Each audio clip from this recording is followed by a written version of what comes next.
Hello everyone, welcome to our channel. मैं हूँ रुचिका और आप देख रहे हैं आयु प्रेप।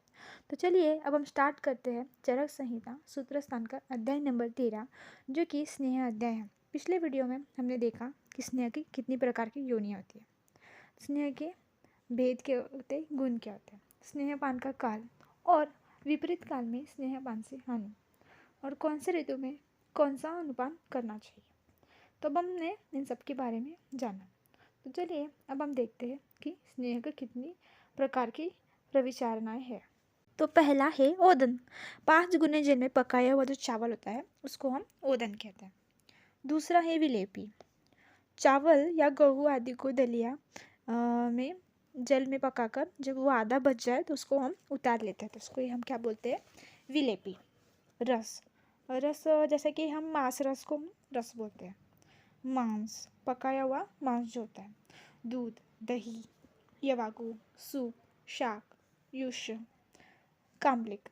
कामलिक यानी जो तिल और गुड़ होता है उसको खूब कूटकर दही, खटाई, नमक और तेल मिलाकर बनाया जाता है।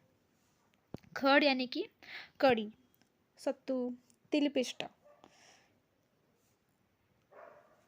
मध्य, लेय, भक्ष, बस्ती, उत्तर बस्ती, कंडूश, कर्ण, तैल, नस्य, अक्षितर्पण। तो अब हम देखते हैं कि स्नेह की कितनी मात्रा है और मान प्रमाण क्या है। तो सबसे पहले स्नेह की 3 प्रकार की मात्रा होती है, प्रधान मात्रा, मध्यम मात्रा और ह्रस्व मात्रा। प्रधान मात्रा जिसमें स्नेह का पाचन करने के लिए 1 दिन और रात का समय लगता है, यानी कि 24 घंटे का समय लगता है। प्रधान मात्रा जो है उत्तम बल रोगी को, जिसकी अग्नि तीक्ष्ण हो, उसको हम प्रधान मात्रा में स्नेह का पान करते हैं। मध्यम मात्रा मध्यम बल रोगी और या इसकी अग्नि और बल कैसी हो, मध्यम हो, तो इसमें जो स्नेह पाचन के लिए हमें 1 दिन का समय लगता है, यानी कि 12 घंटे। तीसरा है ह्रस्व मात्रा, जो अल्प बल या अल्प अग्नि वाले रोगी में हम इसका प्रयोग करते हैं, जिसमें स्नेह का पाचन आधे दिन में हो जाता है। अगला हम देखते हैं कि स्नेह की कौन सी मात्रा किसके लिए उपयोगी है। सर्वप्रथम प्रधान मात्रा। तो अब हम देखते हैं कि प्रधान मात्रा किस प्रकार में से कौन से रोगी में देनी चाहिए। जो व्यक्ति नित्य सेवन करे, जिसकी जठराग्नि तीक्ष्ण हो और शारीरिक बल भी अधिक हो। अब हम देखते हैं कि किस रोग में हमें प्रधान मात्रा में स्नेहपान करना चाहिए। गुल्म, सर्पदंश, उन्माद, विसर्प, मूत्रपुच्छ, जिसमें मल गाढ़ा बनता हो। प्रधान मात्रा में स्नेह सेवन करने के लाभ। प्रधान मात्रा में स्नेह सेवन से रोग शीघ्र शांत हो जाते हैं, शरीर इंद्रिय मन को प्रसन्न करते हैं और दोष का अनुकर्षण करते हैं। मध्यम मात्रा में स्नेह सेवन करने से क्या होता है कि रोगी का जो बल है वो मध्यम होता है और कोष्ठ जो है वो मृदि होती है। स्नेह की मध्यम मात्रा के सेवन योग्य पुरुष: अरुष्कम, स्फोट, पीडका, कंडू, कुष्ठ, प्रमेह और वात रक्त रोगी। मध्यम मात्रा में स्नेह सेवन के लाभ: मद दंश, नाति बल हानि, शोधन, सुखपूर्वक शरीर का स्नेह। हम देखते हैं कि ह्रस्व मात्रा में स्नेह सेवन के लिए कौन से योग्य पुरुष।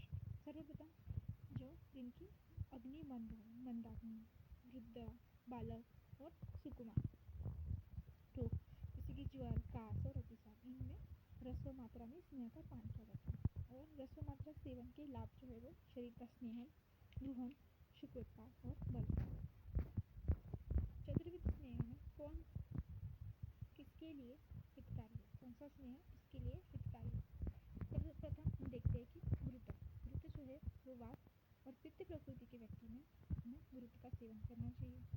नेत्र की दृष्टि अच्छी करने के लिए हमें घृत का सेवन करना चाहिए। जो वृद्ध हो, निर्बल हो, जो क्षीण या कृश हो गए हो, तो उनको भी हम घृत का सेवन दे सकते हैं। जिनको शरीर में कांति, ओज, मेदा, इंद्रिय और जो दीर्घायु की इच्छा करते हैं, उनको घृत का सेवन अवश्य करना चाहिए। किन किन रोग में हम घृत का सेवन करना चाहिए?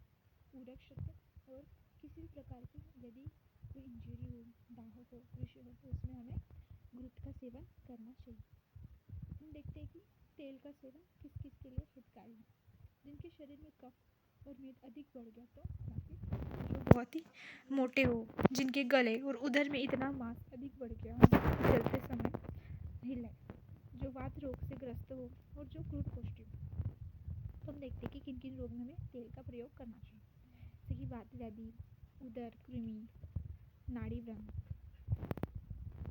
तो अगला हम देखते हैं कि वसा किस में हितकारी है। जिनका शरीर रुक्ष हो, क्षीण हो, कफ या मेद अत्यधिक बढ़ गए हो, शुक्र और रक्त ये सूख गए हो, जिनमें वेदना हो, अस्थि, संधि, स्नायु, मर्मों आदि कोष्ठ में वेदना हो, और जिनकी अग्नि बहुत ही तीव्र हो। हम देखते हैं कि मज्जा का सेवन किसके लिए हितकारी है। जिनकी अग्नि तीक्ष्ण हो, जो क्लेश को सहन कर सकते हो, वात रोगी, जो अत्यधिक स्नेह का पान करते हो, क्रूर पुष्टि है। हम देखते कि स्नेह का प्रहर्ष काल, प्रकर्ष काल क्या है। प्रकर्ष काल यानी कि स्नेह की प्रयोग की अवधि क्या है। तो स्नेह की प्रयोग की अवधि दो प्रकार की हो सकती है। एक है 7 रात्रि या 7 दिन और 3 रात्रि या 3 दिन। तो जिनकी कोष्ठ जो अगर वो क्रूर है तो उनको 7 दिन तक स्नेहपान करना चाहिए, और मृदु कष्टी व्यक्ति को 3 दिन या 3 रात्रि तक स्नेह का पान करना चाहिए। तो हम देखते कि स्नेहन के योग्य पुरुष कौन है। तो जिन व्यक्तियों का स्वेदन या शोधन कराना हो, जिनका शरीर रुक्ष हो, जो वात व्याधि से पीड़ित हो, जो नित्य व्यायाम करते हो या नित्य चिंता करते हो, उनको स्नेहन करना चाहिए। स्नेहन के अयोग्य पुरुष, जो अभिसंधि हो, यानी कि जिन व्यक्तियों में कफ जो है वो स्रोत से अधिक भरा हुआ हो, जिनमें दोष बहुत बढ़ गए हो, इन व्यक्ति में स्नेह नहीं करना चाहिए, कि ऑलरेडी वहाँ पे बहुत ज़्यादा स्नेह बढ़ा हुआ है, स्रोतस ऑलरेडी अवरोधित है, तो इसलिए हम स्नेह का सेवन नहीं कर सकते। जिनके शरीर में कफ और मेद अधिक बढ़ गए हो, जिनमें अधिक लालास्राव होता हो, अग्निमांद्य हो, अरुचि, वमन, उदर रोग या जो आम दोष से पीड़ित हो, तृष्णा, मूर्छा, मदात्य और पंचकर्म की नस्य और दस्ती के समय हमें स्नेह का सेवन नहीं करना। हम देखते हैं कि स्नेह के क्या क्या योग है और उनके लक्षण क्या है। अस्निग्ध व्यक्ति के कौन कौन से लक्षण। तो अस्निग्ध व्यक्ति में अग्नि कैसी होती है, रुद्र होती है, वायु की गति प्रतिलोम होती है, और मल जो है रुक्ष होता है, शरीर में खरत्व और रुक्षता भी होती है। तो ये सब क्या होता है कि अस्निग्ध के लक्षण। अब हम देखते हैं कि सम्यक स्निग्ध व्यक्ति के क्या क्या लक्षण हैं। इनमें अग्नि जो है वो तीव्र होती है, जठर अग्नि जो तीव्र होती है।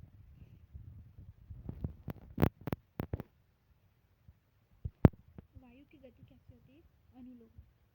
मल जो होता है वो उनमें चिकना होता है, और शरीर जो है वो स्निग्ध और मार्दवता से भरपूर होता है।